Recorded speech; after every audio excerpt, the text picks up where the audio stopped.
नमस्कार, आपका स्वागत है ऑल इंडिया एजुकेशन कंसल्टेंट्स हमारे यूट्यूब चैनल में। आज का जो टॉपिक है हम बात करेंगे पीसीआई की तरफ से, फार्मेसी काउंसिल ऑफ इंडिया की तरफ से एक नया नोटिस आया है। तो उसमें क्या कुछ उन्होंने दिया है, क्या हमें अपडेट करना है, क्या डिटेल्स है, तो ये सब बातें हम आज करेंगे इस वीडियो में। तो हम स्टार्ट कर लेते हैं। सबसे पहले जो पीसीआई का यह नोटिस है ये 9 दिसंबर 2021 को आया है। इसी को फार्मेसी काउंसिल ऑफ इंडिया ने ये नया नोटिस जारी किया है। स्पेशली जो ये नोटिस है ये नए इंस्टीट्यूट के लिए नहीं है, जो एग्जिस्टिंग इंस्टीट्यूट ऑलरेडी चल रहे हैं, कोई भी फार्मेसी काउंसिल ऑफ इंडिया का कोर्स चला रहे हैं, तो यह नोटिस उनके लिए है।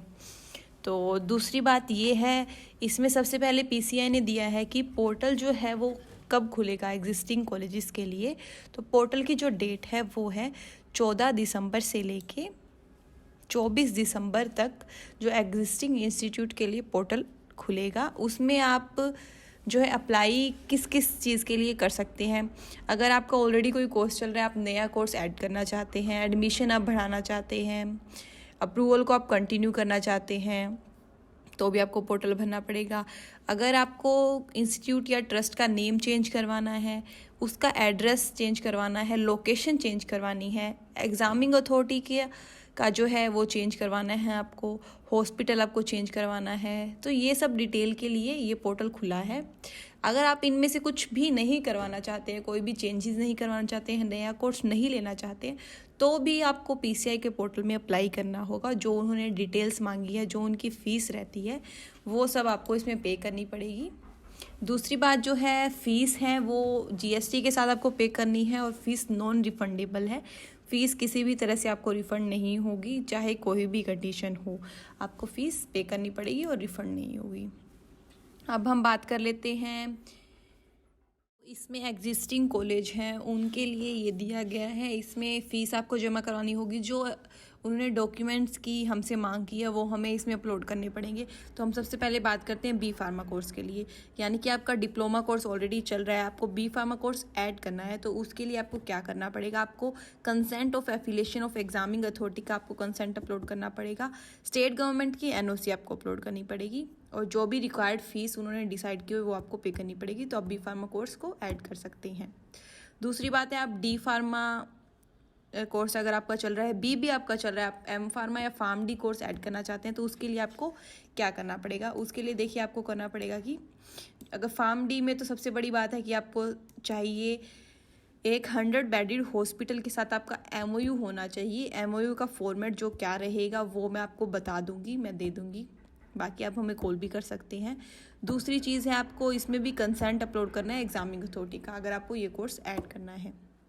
ठीक है, इसकी जो डेट डिसाइडेड की गई है उसके अंदर अंदर आपको सब डॉक्यूमेंट्स अपलोड करने पड़ेंगे, फ़ीस आपको देनी पड़ेगी। अगर आप ऐसा नहीं कर पाते हैं तो आपको नया कोर्स या जो भी आप चेंजेस करवाना चाहते हैं उसमें वो नहीं हो पाएंगे, आपके एडमिशन भी इस साल के लिए रद्द हो सकते हैं। दूसरी बात है, इसमें हम बात करेंगे एडमिशन्स की। एडमिशन आप रेज कर सकते हैं। तो डी फार्मा में हमें 60 अप्रूवल सीट्स ही मिलेंगी, बी फार्मा में हमें 60 मिलेगी और 100 मिलेगी। अगर 60 है तो आप 100 बढ़वा सकते हैं। एम फार्मा में 15 पर स्पेशलाइजेशन, फार्म डी में 30 आपको सीट्स मिलेंगी। तो ये रहता है। अगर आपको एडमिशन्स बढ़वाने हैं, जैसे कि 60 से 100 सीट्स करवानी है, आपको कोई भी चेंज करवाने हैं, तो उसके लिए आपको ही जो भी डॉक्यूमेंट्स डिसाइडेड हैं वो अपलोड करने पड़ेंगे। पीसीआई किसी भी चीज़ के लिए रिस्पॉन्सिबल ही नहीं है, उन्होंने सब डिटेल्स दी हैं, एफिडेविट, एमओयू का फॉर्मेट, मतलब क्या क्या हमें चाहिए सब दिया हुआ है। तो ये करने के लिए आपको एक रेगुलेटरी चार्ज भी पे करना पड़ेगा, जो कि नॉन रिफंडेबल रहेगा। इसके लिए पीसीआई ने एक स्पेशली बिल डेस्क बनाया है, जिसमें आप एनईएफटी, आरटीजीएस या किसी भी बैंक के थ्रू पेमेंट कर सकते हैं, जो कि नॉन रिफंडेबल रहेगी। इसमें जो मेन बात है, आपको जीएसटी पे करना पड़ेगा, वो भी नॉन रिफंडेबल रहेगा। आपको हर चार्ज के साथ जीएसटी पे करना पड़ेगा। और इन्होंने कुछ बातें हमें बोली हैं जो कि हमें ध्यान में रखनी है इस बार। पहली बात तो है, जो इन्होंने डेट दी है 14 से 24 तक पीसीआई के पोर्टल के लिए, वो ना ही बढ़ेंगी, आगे एक्सटेंड नहीं होगी, चाहे कोई भी सिचुएशन हो, कोई भी कंडीशन हो, डेट नहीं बढ़ेगी। तो आपकी जिम्मेवारी है कि आप टाइम से अपना पोर्टल भरें। अगर आप खुद नहीं भर सकते तो आप किसी की मदद लें, लेकिन टाइम से आप उसको भरें, उसको एंड तक मत लेकर जाएं, ऐसा नहीं। और स्पेशली ये रहता है कि आप पहले के दिनों में सोचते हैं अभी टाइम पड़ा है, तो आप पोर्टल को शुरू में नहीं भरते हैं। जब एंड डेट आ जाती है तो वहाँ पे लोड ज़्यादा हो जाता है, तो आपका पोर्टल नहीं भरा जाएगा, पेमेंट नहीं होगी, तो आपका जो अप्रूवल है वो रिजेक्ट हो जाएगा। इस साल के लिए आपको एडमिशन नहीं मिलेंगे। तो ये आपकी जिम्मेवारी है कि आप टाइम से जो भी चार्जेस हैं उनके साथ आप पोर्टल को भरें। और सबसे बड़ी बात है, अगर आपको कोई चेंज ही नहीं करवाना है, ना कोई कोर्स आपको ऐड करना है, ना एडमिशन के लिए कुछ करना है, ना आपको लोकेशन चेंज करवाना है, ना एड्रेस, कुछ आपको चेंज नहीं करवाना है, फिर भी आपको पोर्टल भरना तो पड़ेगा ही। पोर्टल तो भरना ही है, SIF आपको जनरेट करना है, जो भी सॉरी आपसे मांगे गए हैं चार्जेस के साथ आपको सब अपलोड करना है, ताकि आप इस साल के लिए एडमिशन ले सके। तो ये मैंडेटरी है। अगर आप ऐसा नहीं करते हैं तो आपका नो एडमिशन ईयर ये जो है घोषित कर देंगे, आपको एडमिशन नहीं मिलेंगे उस पर। SIF के अंदर आपको कौन कौन से मैंडेटरी जो है चीज़ें कंप्लीट करनी है। पहली बात है टीचिंग फैकल्टी, स्टाफ की डिटेल, नेम, क्वालिफिकेशन, स्पेशलाइजेशन, उनका एक्सपीरियंस, ये सब आपको अपलोड करना है। उनकी सैलरी जो आप पे कर रहे हैं, जो कि पूरे ईयर में आपने पे की है उनकी सैलरी, उसकी डिटेल्स आपको डालनी पड़ेगी, जो कि चेक होंगी। और जो एक बात ध्यान रखने की है कि जो भी स्टाफ का आप नाम अपने पोर्टल पे रिफ्लेक्ट करते हैं तो वो चेंज नहीं हो सकता है, उस ईयर के लिए वो वही रहेंगे। तो ये आप केयरफुली अपलोड करें, ना ही वो उस ईयर कहीं और जा सकते हैं अपने डॉक्यूमेंट्स अपलोड करने के लिए, या किसी और इंस्टीट्यूट में आप दे सकते हैं। और एक स्टाफ के डॉक्यूमेंट एक ही इंस्टीट्यूट में होंगे, ऐसा नहीं है कि वो कई जगह पे दे रखे हैं, और ये मतलब घपलेबाजी नहीं चलेगी, ठीक है।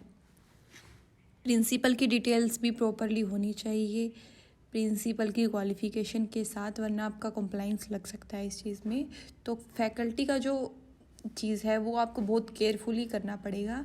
फैकल्टी आप अरेंज नहीं कर पा रहे हैं तो उसके लिए आपको थोड़ी कोशिश करनी पड़ेगी, जो अरेंज करवा सके उनसे बात कीजिए। तो फैकल्टी में सबसे बड़ी कंप्लाइंस आपको लग सकती है, तो ये चीज़ आपको ध्यान रखनी पड़ेगी।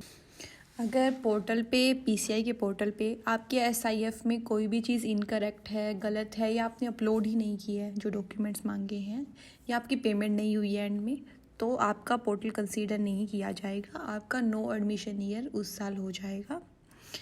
और इसके लिए जो है आपको फैकल्टी का स्पेशली ध्यान रखना है, और जो डॉक्यूमेंट्स हैं वो आपको सही से अपलोड करने हैं, उसमें कोई भी दिक्कत नहीं आनी चाहिए, कुछ भी गलत नहीं होना चाहिए। एक चीज़ मैं क्लियरिफाई कर देती हूँ, कोई भी हार्ड कॉपी या किसी भी तरह की हार्ड कॉपी इसमें जमा नहीं होगी, सब जो काम होगा वो ऑनलाइन ही होगा पोर्टल पे। तो केयरफुली आपको करना पड़ेगा, क्योंकि एक बार कई चीज़ें ऐसी होती हैं जो एक बार हम कर देते हैं तो उसमें वो चेंज नहीं हो सकती है, तो केयरफुली आप सही इस तरीके से ही करेंगे, ठीक है। जो आप सैलरी दे रहे हैं स्टाफ को, प्रिंसिपल को, टीचर्स को, या नॉन टीचिंग स्टाफ को, तो उसके लिए आपको नोटराइज्ड एफिडेविट ही बनवाना पड़ेगा 100 रुपये का। उसका भी फॉर्मेट इसमें दिया गया है, मैं आपको वो भी अपलोड कर दूंगी ताकि आपको दिक्कत ना हो। तो उसके साथ ही आपको सैलरी स्लिप ऐड करनी पड़ेगी और पूरी डिटेल आपको देनी पड़ेगी।